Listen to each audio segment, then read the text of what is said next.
for the educators and the students. And so that's another thing that we teach is we teach about Lisa Dion's threats to the brain to help teachers start to understand you might feel like you have an incredibly safe, loving, nurturing environment, but it may not be perceived that way to the students, and it has nothing to do with you.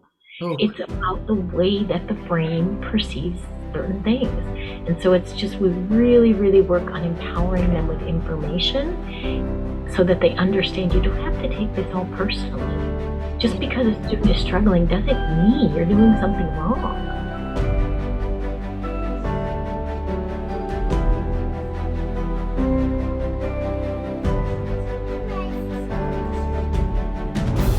Eyesight from everything at the bottom.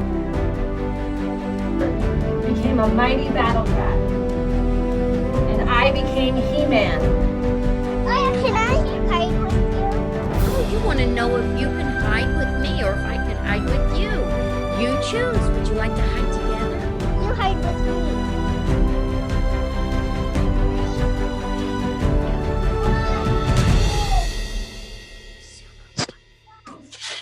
Now we're under here.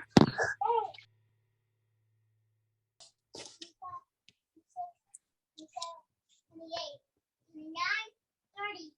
Ready or not, here I come.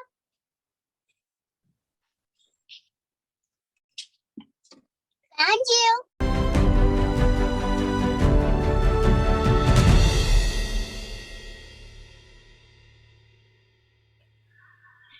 well, hi, Judy. Thank you so much for being on our fourth annual Innovative Child Therapy Symposium. I met you for the first time a couple of years ago, and I learned about a cool course you had at that time, Brain Drops. And since then, a lot has happened. The Synergetic Education Institute, like a lot. Oh my gosh, I'm so excited. I recently seen you in Lisa Dion's Business of Therapy training, which I loved. I loved all of it. I don't even know if there's a word that is like descriptive enough of how that experience was for me. But I want to just jump right into the conversation. But let me have you just tell people who you are and what you do. Thanks, Jackie. So it's funny because as you were just talking about the business of play therapy course, so what came up for me was like transformational. It like helped you go, I can do this and I can do this. Like it just sort of expanded things, which is kind of cool because that's exactly what Synergetic Education Institute is about. So I am a certified Synergetic play therapist supervisor, and I'm also a trainer in SPT, but I'm also a licensed school counselor. And so the way I see the work that I'm doing and that SEI is doing is really working at the intersection of mental health and education. And I've been doing that for about 25 years. And one of the things that I realized several years ago was that as mental health people that were being either called into schools to talk to teachers or administrators or entire schools to support students, that it was really hard because the field, even though there's some similarities between education and mental health, we don't always speak the same language. And so I saw that there was a lot of conflict going on between this is how I need you to support my client versus, but that doesn't work in a classroom. Excuse me. And so when I was in my role as an SEL coach for the district, I really got to start working with adults instead of focusing my work on students. And from that, I just gained so much insight into the kind of support that educators really needed to be able to do this sort of work. And that's when Synergetic Education Institute was born, because Lisa and I have been talking for years about how do we support educators. And so that's what we're doing now. Oh, I love it. I remember at that training you were talking about, it was kind of like kick the can, doing the next thing, trying to figure it out along the way. Lisa kicks my can all the time. Oh my gosh, it's so fun. I remember being a teacher. It's hard being a teacher. It can be challenging. I mean, very rewarding, but I love that you say they don't speak the same language. It's a different environment, but there's kids, and a lot of times the kids in the school, that may be the only like access to the mental health support that they get. If they don't get it at school, they may not get it anywhere. Absolutely.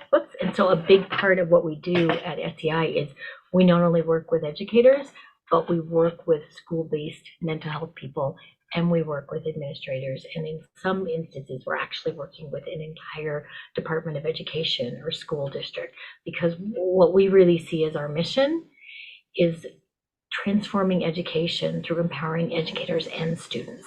And we do that by working with just lots of different populations. Sometimes it's the educational leaders, sometimes it's the school-based mental health people, sometimes it's the educators themselves, but we really try to do it. Some of our customized programs, it's including everybody, and then we have some online classes that, just different groups of people can show up to. But it's been amazing. So when you say online, I'm getting excited thinking about even as my experience just through the intro to the Synergetic Play Therapy course, there was this mixture of recorded content and also consultation. Is that similar for the educators? Do they get some stuff on their own time too? So we have lots of different kind of programs. And at the end, I was going to kind of share what some of those look like. But what we try to do for the programs that we have set is some of it is recorded lessons, some of it is live webinars, and then there are group consultation.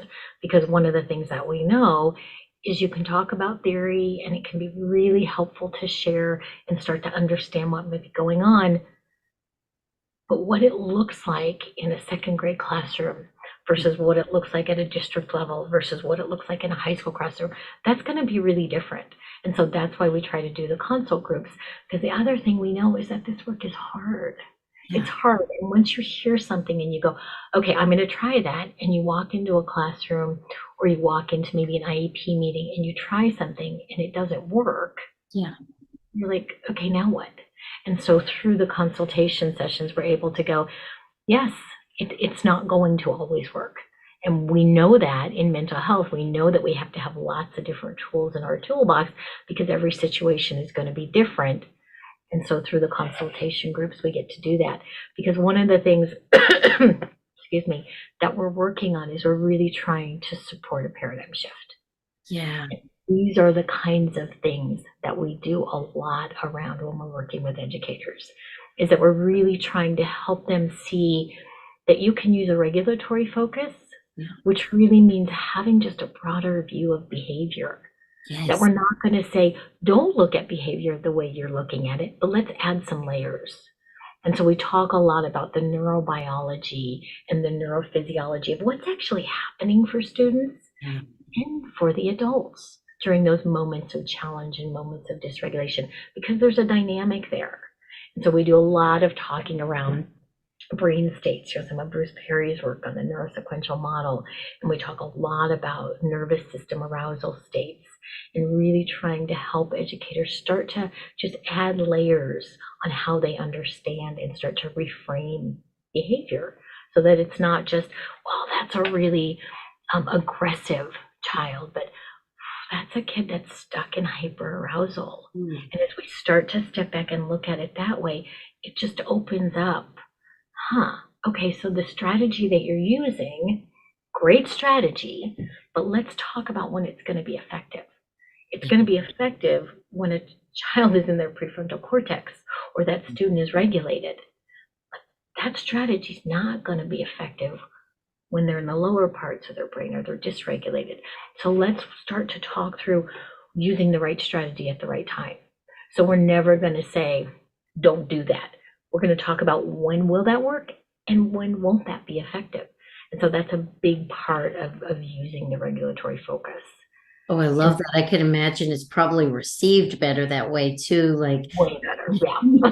Not blaring in, coming in like you're doing this wrong, and this wrong. It seems very friendly and safe. Well, Judy, one thing that I guess over the years of being a school teacher and then a school counselor and then as a therapist, this stuff isn't common sense. I remember being in a place thinking, boy, that kid's really trying to get on my nerves. And they were just dysregulated, but I didn't know it. I mean, it's not something that's in teacher training at all. So I can imagine this has got to be like huge, like a aha. And when you look at the big goals of schools is to really help, help academic performance. This is all aligned with, they function, better when they're regulated. So it's got to be like, I can imagine how people are like, wow, this is fantastic. Well, it makes so much sense that you don't know what you don't know. And so as we talk through, like even the example you just used, like, okay, we are getting really frustrated because that child is calling out and that child's moving around the classroom. And my job is to get through this math lesson. And I'm losing so much instructional time because of this. So I'm frustrated. And so it's like, okay, makes sense. I get that that would be super frustrating. And what we know is that without the ability to self-regulate, without the ability to move from that hyper-aroused state, because that's what you just described, and we do a lot of, okay, I'm going to hand you a nervous system arousal sheet, and I'm going to say, look for the behaviors that you're talking about, and they get to go, oh, wait a minute, these behaviors fit in hyperarousal. And then we get to get curious about what that means. And it's like, okay, so if this student is stuck in a hyperaroused state, then actually the behaviors you just described, they're annoying, but they actually make sense. They make sense because that's where all the energy is going in their body. So really what we're saying is the more you can understand how to support developing regulation and interoception, those are building blocks for everybody to be able to regulate. And that's a big, big thing that we talk about because a lot of times, by the time teachers come to us, if it's a client that we have, they're done. They are so frustrated with this student. Yeah. And so if I go in there and I say things like, okay, well, this kid needs this and this and this, I'm not going to get anywhere. Yeah. Because what they're hearing me say is, you need to do what I'm telling you for my client. And they're going to look at me and they're going to go, I've got 25 other kids. Yeah. I can't do it. Exactly. And so that's not how I'm going to approach it. I'm going to go, whew, sounds like that classroom is challenging. There's a lot of dysregulation in there. And did you know that regulation is a skill that everybody needs? Not just my client. Regulation supports everybody. And I'm going to talk about how do you actually teach self-regulation, because we have so many schools that are spending tons of time and energy and resources on social emotional learning programs, and they're not working. And they're not working because they're missing some really vital pieces. Self-regulation is not one thing. It's a set of skills. It's a process. You have to support it through bottom-up co-regulatory experiences. You have to teach interoceptive awareness. When students don't know how to pay attention to their own body physical sensations, I can teach you how to take a deep breath, but if you don't know when you need to do it, not helpful. And so we start to talk about it that way. I'm like, okay, how do we build in different kinds of ways to teach self-regulation and interoceptive skills for your whole class? Just little tweaks. Tell me some routines that you're already doing. Great, keep doing it. And let's figure out, how do we add in a moment of self-reflection in there? How do we add in a moment of getting curious about my own body in there? Because that's how you're going to start to develop those skills. Oh, I love it. So it's really, when you're describing that, it seems like Dan Siegel's like connect and redirect. I see you, this is hard, and I'm here to help you. That's so much different than you're doing this wrong, this wrong, and this wrong. And they're probably dysregulated in their system as well. Of course they are, because they're living in this constant stress. And that's the other thing is I always hear like, okay, we just have to create these really calm classrooms. And I'm like, why is that going to happen? Like, we all experience stress every day. So instead of trying to avoid it, we really work on helping people understand that, you know what, working with and through stress is a life skill. It's a life skill that's going to help you and every one of your students. So instead of trying to shut it down, I always use the example of whack-a-mole. Stop it. It's just going to keep, it's just going to keep popping up everywhere. And then because of mirror neurons, the whole class is going to start popping. So it's like, all right, so how do we learn to work with stress as we're teaching?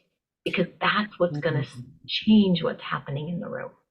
I just had an aha moment. I literally remember saying this, like every class has, even as they go up through the years, they seem to have their own personality, like the Mm. group of kids.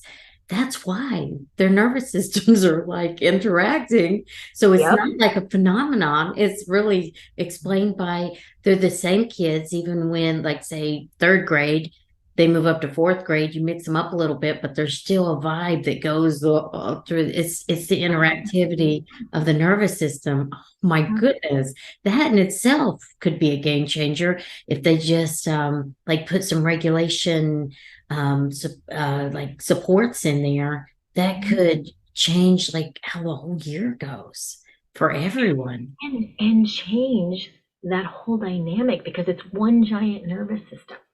You Yeah. know, that class is one giant nervous system. So as we start to step in and we start to be the external regulator, and this is where all the synergetic play therapy stuff comes in, we then can regulate an entire classroom in a Oh, matter of minutes once we understand what's happening. yes. Or if we just keep calling out those one or two kids, we're playing whack-a-mole. Versus, how do I step in and learn how to be an external regulator for a classroom? And so we spend a lot of time on that. And one of the pieces that I see educators just go when we talk about is authenticity and congruence. Oh, Because educators are up to here with hearing about self-care. In yeah. fact, it's not even a term I use, but I wanted to make a point here that, and I was just doing a class with a district a few days ago, and I just to see, I put out the word self-care, and you could just see everybody roll their eyes, and I just started laughing, and I said, how many of you have been in a training when you have 1,000 things to do? You know, you're way behind on your curriculum, and you have to sit there for 2 hours and talk about self-care. And they all just started laughing. I'm like, it's ridiculous Mhm. because what we're being told is self-care is not self-care. Self-care is authenticity and congruence. Oh, you get to be who you are and do what you value. Wow. Exactly. Exactly. When you're able to let go of all those shoulds, it impacts your ability to regulate. I just had the most amazing compliment that I've ever received in my whole life. Evolution of a Trauma Informed Educator is a class that we run twice a year, and we ended one of our cohorts in December. And I just got a letter from someone in the class, and she said, you know, this is the first course I've ever taken that made it okay for teachers to be human. And I'm already seeing the results with my students. Oh, And I just, like, I had a tear come down my cheek. It was like, yes, that's what we're going for. You don't yeah. have to be this superhuman. You get to be you, and we can support you in moving toward the dysregulation in the classroom and regulating through it. And that's going to help not only you, but your students. That's amazing because you think about like burnout from teachers. I remember, Judy, like walking out in the hallway and seeing teachers crying. I remember crying like after a really tough meeting or getting scared that a parent is mad or things are overwhelming, you don't have your grades in and all of those things. Like being able to take care of yourself and be human along the way, that could alleviate all of that kind of like think of it as like a teapot boiling over. It's so true. Yeah. I'm laughing because I just saw a meme just this morning on Facebook that was teacher memes. If we applied what teachers have to do to other professions, and I know I'm not going to remember all of them, but I remember one of them was saying to a cook, okay, you're sick, but you need to come in and prepare all the meals for tomorrow before you could go home and take care of yours. I was like, Yeah. we would never say that, but that's what we say to teachers. Yeah. Like all of these things. Like, okay, we're going to say to somebody who works in a kitchen, we're going to go, so we want you to learn how to prepare really healthy meals. And we want you to differentiate to all the different needs of all the different people here in the school. But we're going to send you back with the exact same resources, the exact same amount of money, at the exact same time. Like, that's the kind of expectations that we put on teachers. So of course they're going to get burned out. And it seems so silly to hear like It does. But that's the way it is. I remember thinking it's easier just to come in. I can't, I feel too bad to have to do all of the piece by piece, the lesson plans. Let me just go in. And then you're not, the way that it's set up sometimes is And then you're super hard on sicker them. because you didn't get to take care of yourself. Yeah. And the kids get a different version of you. And I think about like interactivity, safety, and connection is compromised. And yeah, boy, this explains so much. I can imagine the teachers are probably like, and administrators, like really, really like wowed. Do you speak with parent groups as well, like through the school? Sometimes, for a couple of, I haven't done quite as much in the last few months, but last year I was getting asked to come and speak to a lot of parent groups. And so it's very similar information, but we just talk about how to apply it a little bit differently. But one of the things that I feel is pretty unique about the work that we do is because was in the roles that I was in. I was in a school counselor, and then I was always also at the district level. And so I worked with educators at many different levels. I got to see that what we were asking educators to do was so ridiculous. And so, for example, we would go in, I did this both as a counselor, and then it really hit me when I got at the district level. We would go to an educator and we'd say, okay, we really want you to meet students where they are. Okay, if this kid is struggling with phonemic awareness, we're not going to ask them to read Harry Potter. You got to meet them where they are and move them along. Perfect sense. But guess what? The piece we were missing, we weren't doing that for the teachers. I want you to be here. I want you to do this. I need you to be ready to. How hypocritical is that? Yeah. Super hypocritical. I'm going to just tell you where you should be, but you have to meet the kids where they are. And when it finally dawned on me, I went, oh my gosh, I'm part of the problem. Like, I'm shaming these teachers. Yeah. Because if they're not there, they're not there. Yeah. I'm handing them Harry Potter and they're struggling with phonemic. I went, this is ridiculous. But it really spurred me on to go, okay, how do I do this differently?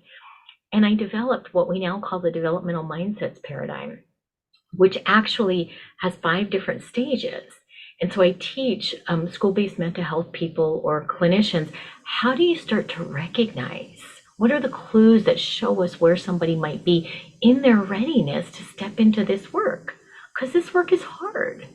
And then once we can say, oh, I think I see where you are, I'm going to approach you very differently. I'm going to meet you where you are, and I'm going to respect where you are because you're there for a reason. Like, I don't know your trauma history. I don't know what's going on in your life. I don't know your window of tolerance and your capacity in that moment. So I'm going to trust that you're where you are for a reason, and I'm just going to step in alongside of you and support you. And if you move on, great. And if you don't, you don't. That's not my role to make that decision. My role is to respect you the way I'm asking you to respect the students. And ever since I made that connection and I developed this continuum, it was amazing, the results that we started to see, because all of a sudden teachers were like, oh, okay, I can work with you now because I'm not feeling shamed and blamed anymore.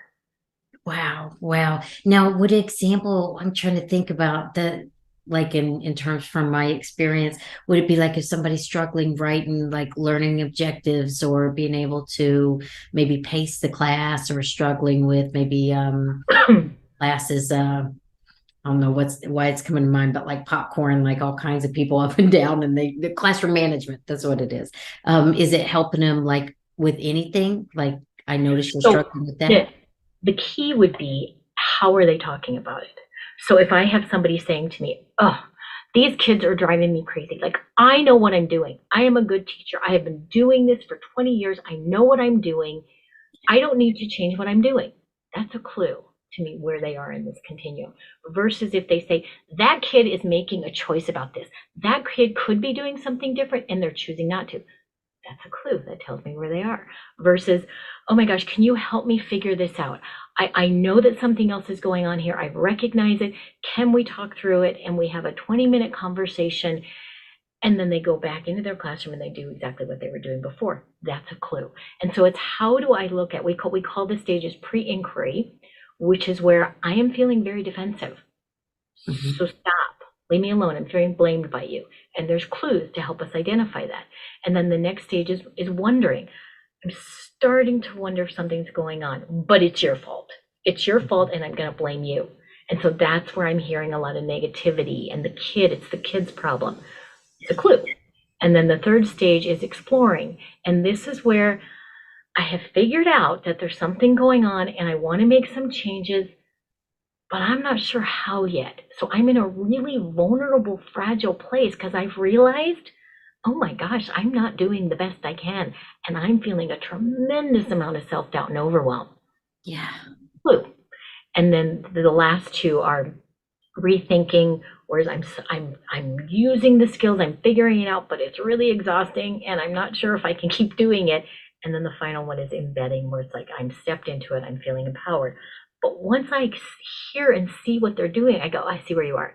And each one of those groups needs something very different from me. Oh, Somebody in that very defensive state, I'm not going to walk in there and start telling you what to do because I'm not going to get anywhere. I'm going to step in alongside you and start to support you with maybe a little bit of information about brain states, but I'm going to do it in a way that you have your own aha experience. So I might say, hey, let's look at what happens with functional IQ when you start moving down here, because as a teacher, you might want to know that. And all of a sudden you see this, wait, what? Like IQ goes down by 50 points. I'm like, yeah, isn't that interesting? ooh, And all does it for real? From being in your prefrontal cortex of your brain, and your IQ can go down 50 points. Wow. Teachers, when I share that with them, you start to see them going, wait, what?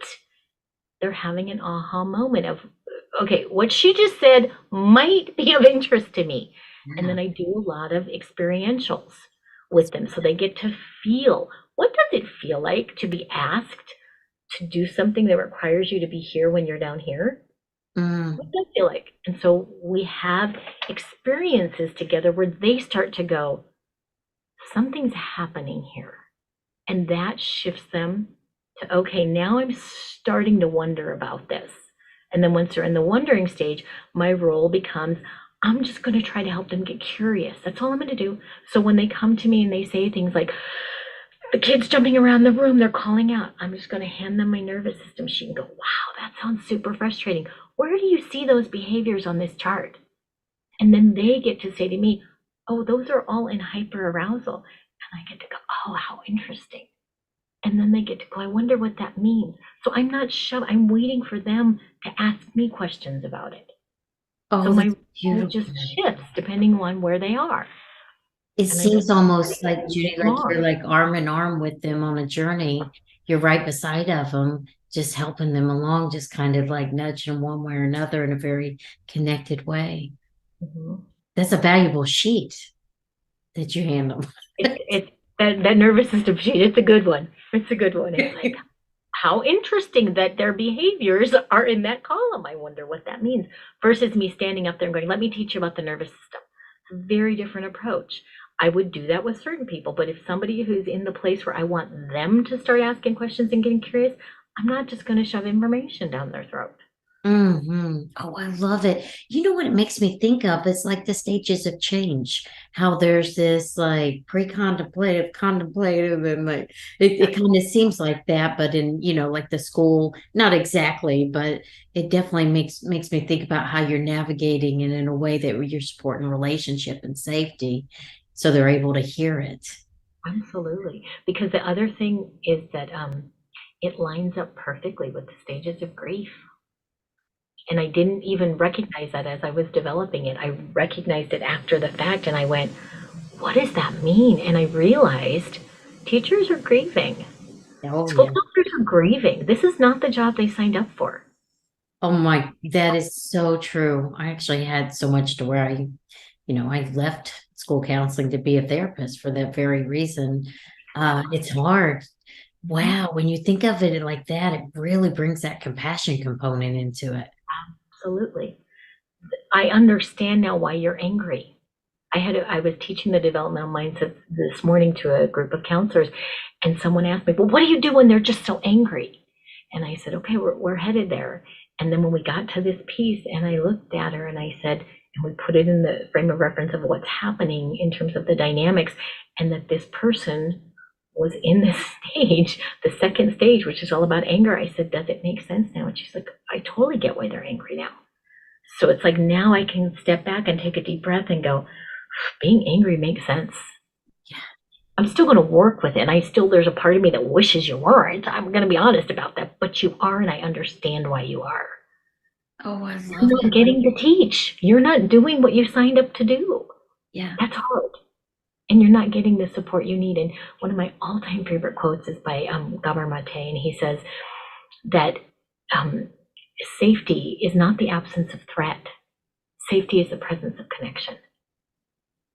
Ooh. And I just think that's so powerful.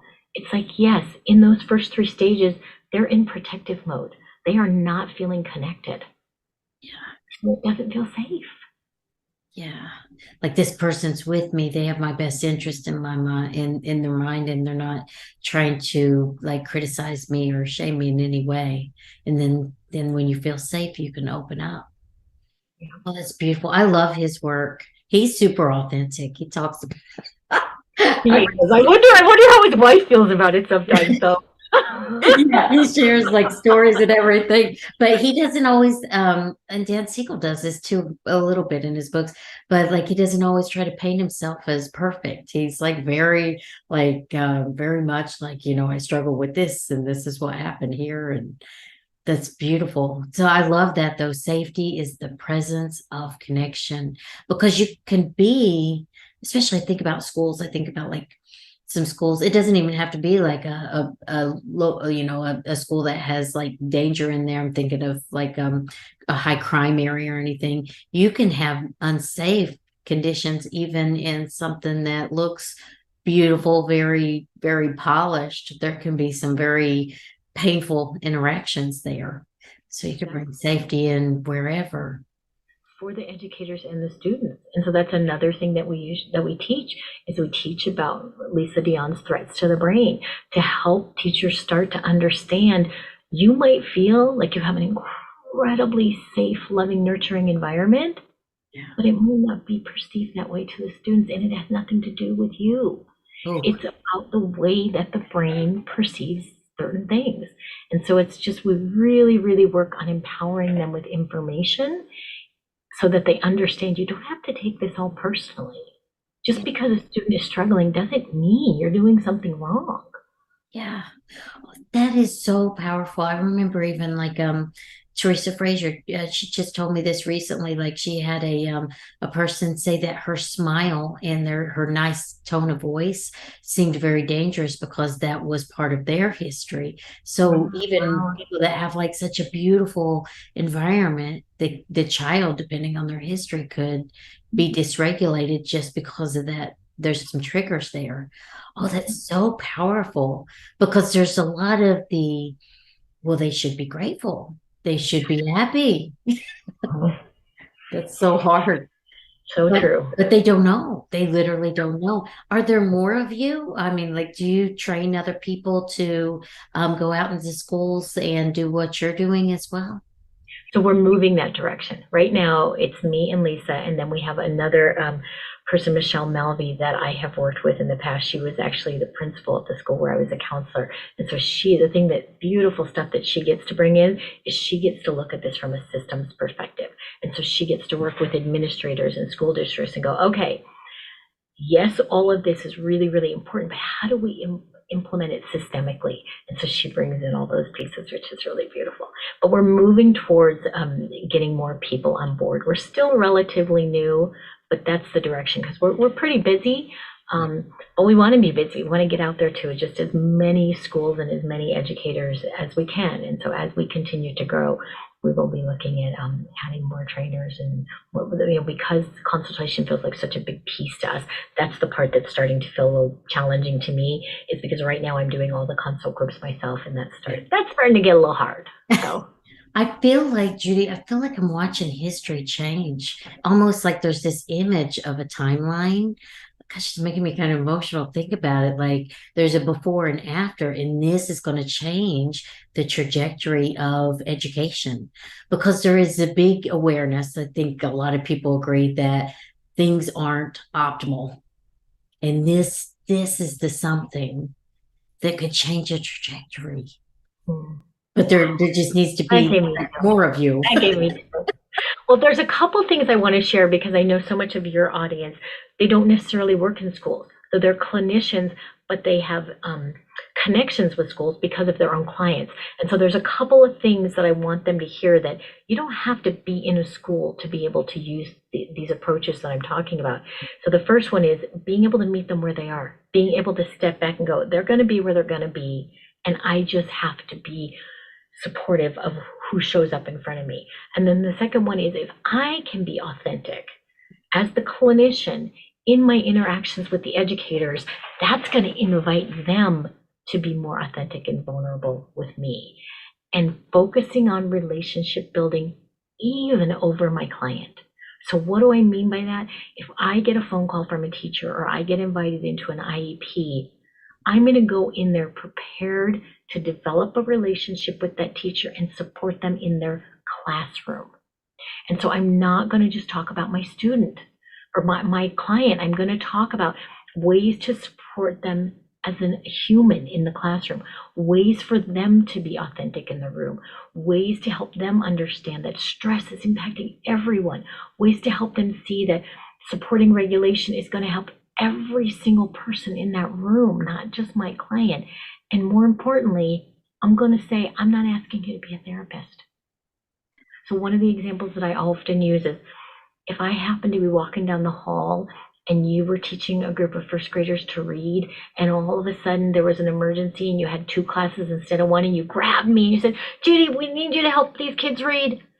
All right, it might not be pretty, but could I sit with a group of first graders for 20 minutes and support them in reading? Yes. Would I do it as well as you? Absolutely not. But could you probably give me 2, 3, 4 pointers and go, focus on this, focus on that, and could I make it through so that it was something valuable happened? Yes. I'm not a reading specialist. I'm not going to be a reading specialist, but you could give me cues, things to look for, things to understand that would help me until the reading specialist got there. That's, if I go into it thinking of it like that and using that story, I'm not asking you to be a therapist. But what I'm saying is, if I can give you some ways to think about behavior, some ways to understand arousal, some ways to recognize brain states, you don't have to be a therapist. You can all of a sudden expand your view of understanding what might be going on neurobiologically in that moment. That's huge. I'm not asking you to be a therapist, but I'm going to give you some clues to grab onto. And I find that when I talk about it that way, people are way more receptive than when I go in there with my checklist of all the things they need to do for my client. And then the final thing is being an external regulator. As they are sharing with me all the crazy chaos that's going on because of my client or because of the classroom, I'm going to be going, whew, that sounds tough. Ooh, that sounds like there's a lot of chaos in that room. Man, I can understand why we're having this conversation. That's a lot. Oh, What am I doing? SPT. That you're doing it. Let's be it. Right there in the conversation with them. Exactly. I'm being their external regulator. Because what did I say was the thing we needed to do with people in the beginning of the stage, very beginning? Giving them the felt experiences.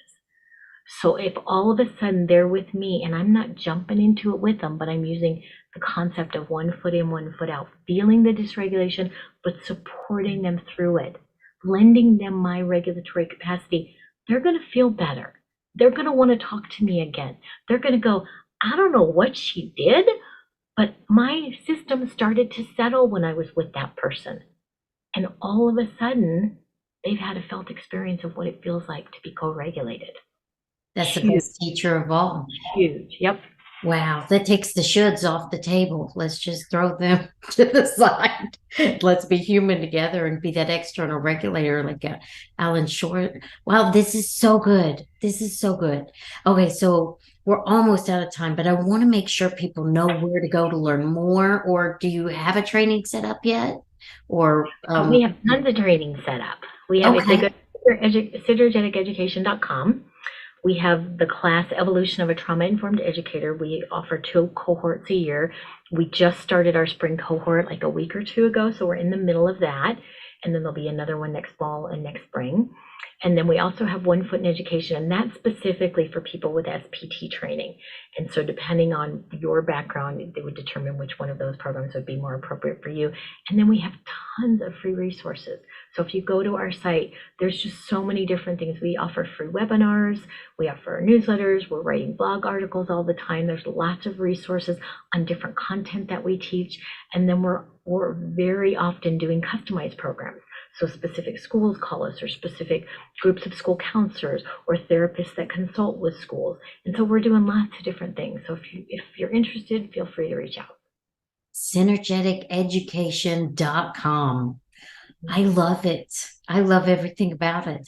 Just real quick, the One Foot in Education for those with SPT training, would that look like a trained therapist that is trained in SPT synergetic play therapy that goes in the school and maybe works in school with students and maybe even works with teachers and stuff?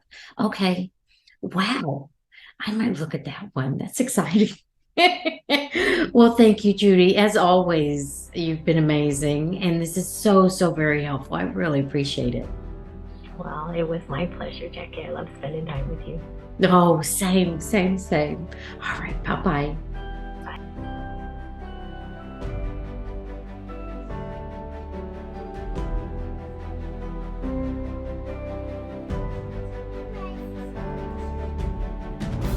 Eyesight from everything at the bottom. Became a mighty battle cat. And I became He-Man. Can I hide with you? Oh, you want to know if you can hide with me or if I can hide with you? You choose. Would you like to hide together? You hide with me.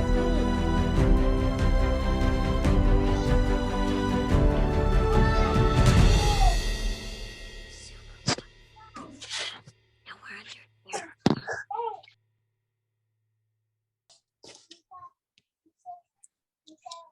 28, 29, 30.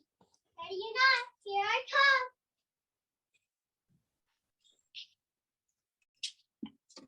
Found you.